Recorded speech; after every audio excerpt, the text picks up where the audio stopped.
At the beginning of the story are shown a group of gangsters torturing someone in a warehouse. Apparently, the person has a debt to the gangster leader, but he hasn't paid for a long time. Here, they do not intend to kill the person, but only scare him by torturing him with a baseball bat and swinging the baseball at the person.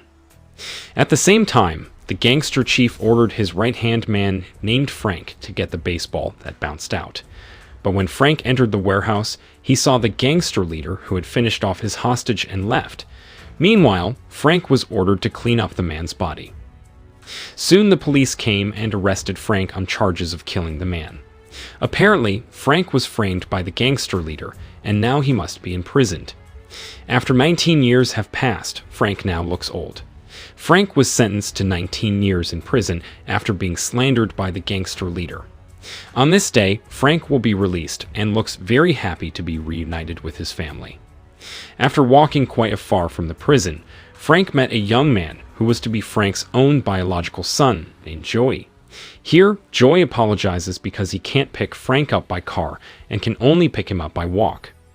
While Frank was in prison, Joey had to treat his mother, who was very ill. Therefore, Joey was no choice to sell their house and car owned by Frank. However, Joey's mother, or Frank's wife, still could not be saved and finally had to die. Hearing all that, Frank could only apologize, and then they continued their journey. The next day, Frank asked Joey to take him to their old house.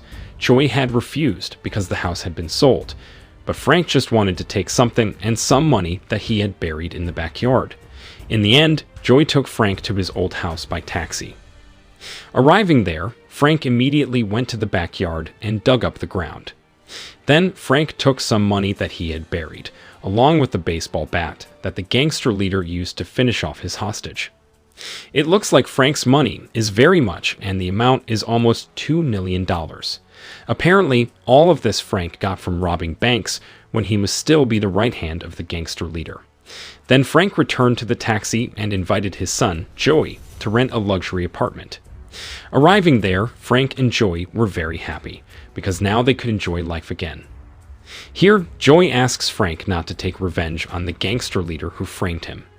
However, Frank doesn't answer Joey's words and instead invites Joey to shop for luxury watches. Not only that, Frank also buys Joey a new cell phone and sports car, so that he is no longer humiliated and bullied again by his friends.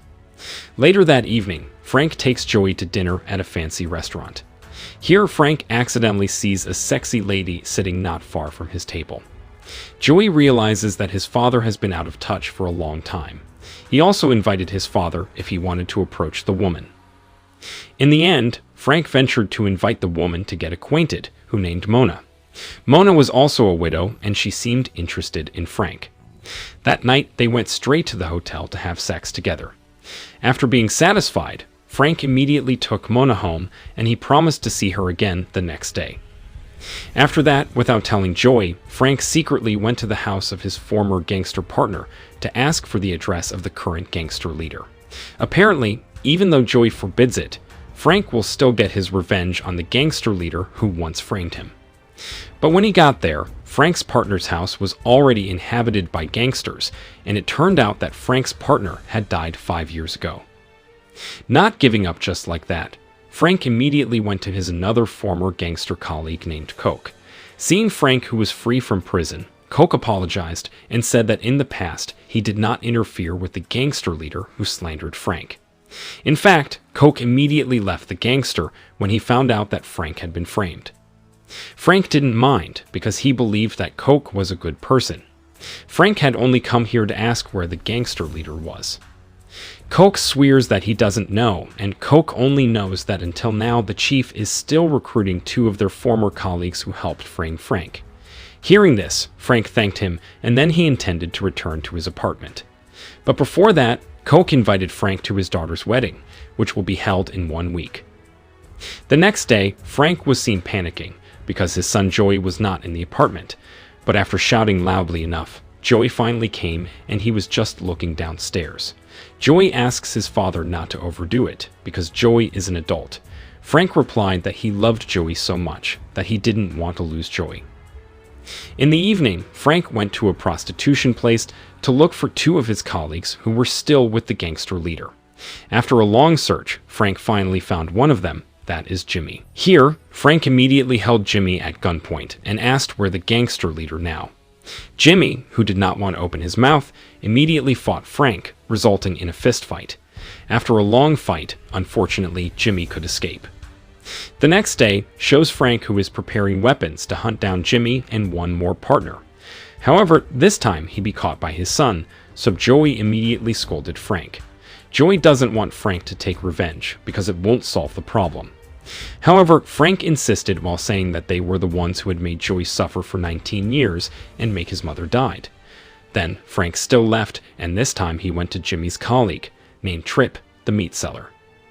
Seeing Frank coming, Trip was immediately scared and he apologized because he had helped frame Frank in the past. Here Frank asked where the gangster leader and Jimmy were now. Trip swore that he didn't know about Jimmy's whereabouts, but for the gangster leader, he was now sick and being treated in a nursing home. After giving that information, Trip hoped that he would be forgiven by Frank. However, Frank still shot him in the head. After that, Frank went to Coke, his good friend, and told him that he had just killed Trip. Frank's next targets are Jimmy and the gangster leader. After that, Frank will repent. Not long after, Frank returned to his apartment, and there he suddenly had a severe headache. Frank immediately called the maid and asked her to call his son, Joey. However, when the maid opened Frank's cell phone, there was no contact with Joey at all. Frank asked her to look at the call history, because last night he had contacted Joey, but the helper still said that there was no call history on Frank's cell phone at all. Not wanting to more headache of thinking about this, Frank immediately asked the helper to leave because he was going to rest. A few hours later, Frank had a guest who was a woman. The woman pretended to satisfy Frank, even though she intended to rob all of Frank's money. Frank, who wasn't that stupid, immediately sent the woman away, but the woman did not accept it. At the same time, a man, an associate of the woman, came along and asked Frank to hand over all the money. However, Frank, who is not an amateur, immediately pulled out a gun and cornered the man. Frank, who still had a conscience, did not finish off the two people, but only drove them away. After that, Frank drove his car to find the location of Joey. But on the way, Frank was contacted by Joey and said that he was in need of help. Joey also gave his current location, so Frank immediately went to the place. Arriving there, Frank immediately entered the warehouse, and then he found Joey, who was injured. Joey didn't tell him what had happened, so Frank quickly took him back to the apartment. The next day shows Joey, whose condition has better. However, here, he still does not want to tell what has happened to him. In the end, Frank took the initiative to take Joey on a pilgrimage to his late mother's grave, so that Joey could pour everything out there. But when at the grave, Frank was shocked when he saw his wife's grave next to which there was another grave bearing the name Joseph Carver, or Joey, his only son. It was revealed that his son Joey had been dead since 2005. Joey, who always accompanied Frank, was only Frank's shadow. Frank did not know that his son had died. Then, Joey's shadow tells him that he was killed by Frank's colleague named Coke. Joey also asked his father to let him go, so that Joey and his mother could be rest in peace in the afterlife. In the end, Frank promised that he would be sincere. Then, they parted ways. After that, Frank took all his remaining money. Then he rushed off to go to Mona, the woman he had dated in the past. Frank gave all his money to Mona. Then he apologized if he never came back again. After that, he went to the nursing home to visit the gangster leader. Here, Frank pretended that he was going to visit the gangster leader while carrying a gift. Arriving at the room, he saw the gangster leader lying sick and helpless.